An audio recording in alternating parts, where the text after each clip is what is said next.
When people think of the deadliest mountain, K2 often takes the spotlight.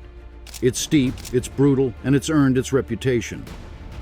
But what if I told you there's another peak, one that's even more unforgiving? A mountain where, until recently, 1 in 3 climbers never made it back down. A place where hurricane-force winds, bone-crushing avalanches, and an invisible enemy, the thin, suffocating air, turn every step into a gamble. This is Annapurna, the silent killer. What makes this mountain so lethal? Why do climbers risk everything for a summit that has claimed so many lives? To understand, we need to break down its dangers: the treacherous location, the extreme altitude, the unpredictable weather, and the most terrifying of them all, the avalanches. And trust me, the numbers alone will make you question why anyone would ever attempt this climb.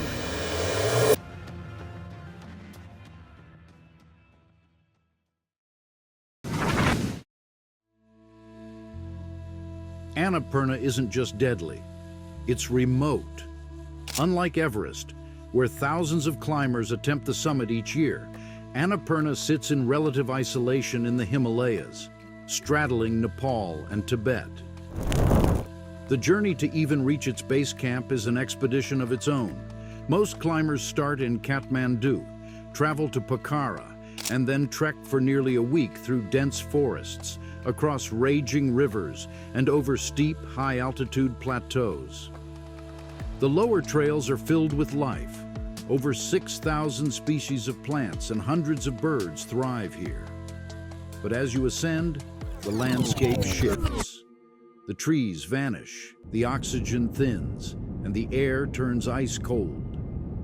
There are tea houses along the way offering food, shelter, and even a warm shower. But don't be fooled. This trek is grueling, and the true danger isn't just the exhausting climb. Annapurna's remote location means one thing: if something goes wrong, help isn't coming quickly. Helicopter rescues are difficult, sometimes impossible, due to the extreme terrain and unpredictable weather. Unlike Everest, where Sherpas are always available to assist climbers in need, Annapurna has far fewer local guides willing to risk their lives on its slopes. If you get sick, injured, or caught in an avalanche here, you're on your own. And that's just the beginning. Because once you reach the base of this mountain, the real fight for survival begins. Annapurna is part of an exclusive, terrifying club, the 8,000ers. These are the 14 mountains on Earth that rise above 8,000 meters, where the air is so thin that survival becomes a battle against your own body. Standing at 8,091 meters, Annapurna is the 10th highest mountain in the world. But don't let that ranking fool you. The higher you climb, the more the atmosphere turns against you. The oxygen levels drop so low that every breath feels like you're suffocating. You okay? Fatigue sets in faster, muscles weaken, thinking becomes foggy, and if you ascend too quickly, you risk altitude sickness, which can cause confusion, nausea, and even death. Above 8,000 meters, you enter what climbers call the death zone, a place where the human body is literally dying with every passing moment. It doesn't matter how strong, experienced, or prepared you are. Stay too long, and Annapurna will claim you.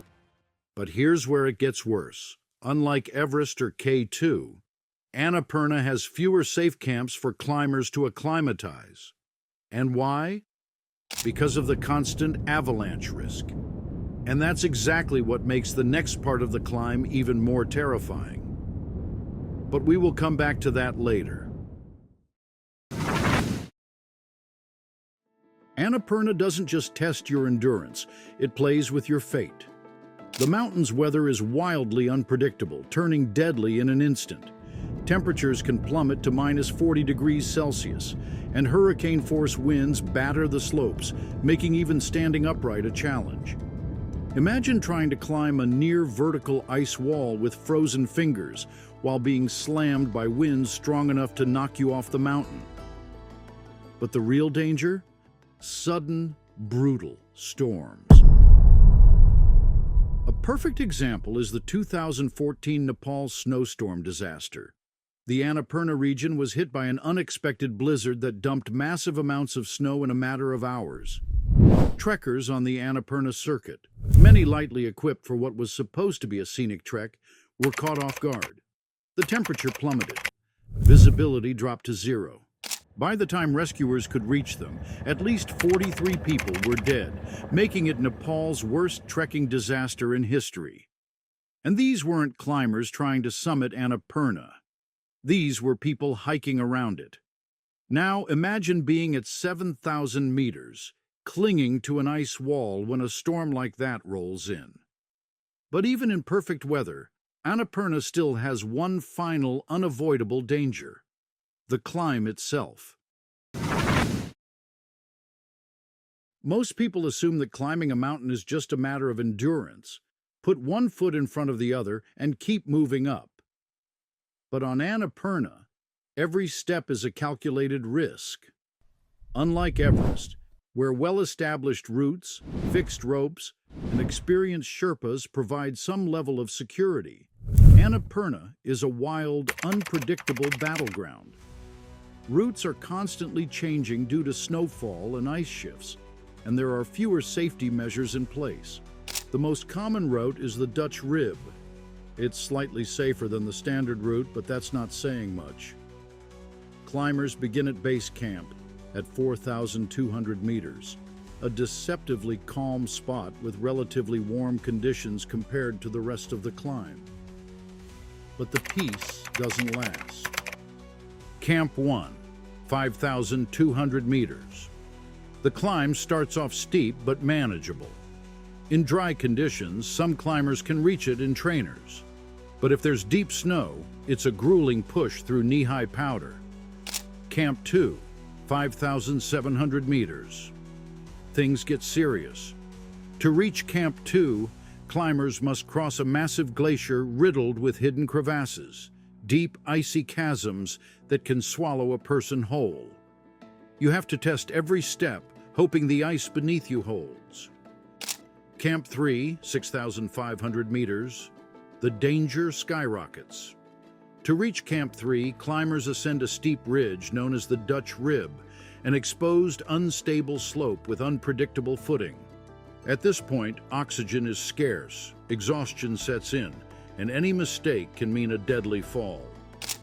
Camp 4, 7,100 meters. The final stop before the summit push.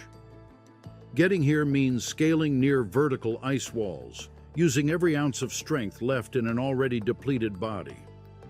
At night, temperatures plummet, and equipment often freezes solid, making it nearly impossible to put on boots or harnesses.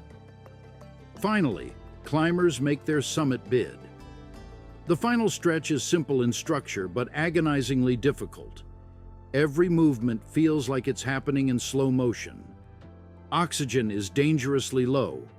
Muscles scream for relief, and every step higher increases the chance of an avalanche wiping everything away. But here's the cruelest part of all. Getting to the top isn't the end, because most deaths happen on the way down.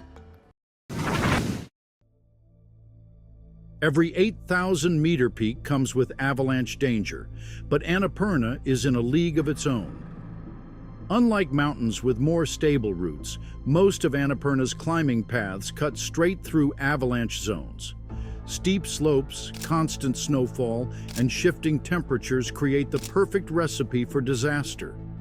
And when an avalanche hits at high altitude, there's no escape. Climbers at base camp often watch avalanches tear down the mountain right in front of them. A brutal reminder of what's waiting above. One of the most chilling examples happened in 2013. A group of 31 climbers were making their way up the mountain. following the Dutch rib instead of the standard route. They watched in horror as a massive avalanche thundered down the standard route. Had they taken the standard route that day, they would all be swept like a feather in the wind. They survived, but only by sheer luck. But what makes Annapurna even more unforgiving is that avalanches don't just happen on the way up, they happen on the way down too. And that's when climbers are at their weakest, exhausted, dehydrated, oxygen deprived. Reaction times slow, and one moment of hesitation can mean being swept away in a tidal wave of ice and rock. Annapurna doesn't care how experienced you are. It doesn't care how strong you are. One wrong step, one shift in the snow, and the mountain takes you. But for those who survive, they witness something only a handful of people in history have ever seen. Annapurna is a paradox, a place of unimaginable danger and unmatched beauty. At its peak, the world stretches endlessly in every direction. The golden glow of sunrise touches the highest summits of the Himalayas. The silence is absolute, broken only by the sound of your own breath through an oxygen mask. For the select few who make it, the view is otherworldly. But the price? A gamble with your life. With its deadly avalanches, unpredictable weather, high-altitude dangers, and near-impossible rescue conditions, Annapurna remains one of the greatest challenges in mountaineering, a mountain that demands everything and takes more than it gives. Many climbers dream of standing on its peak. Few dare to try. Fewer still survive. And that's why they call it Annapurna, the silent killer.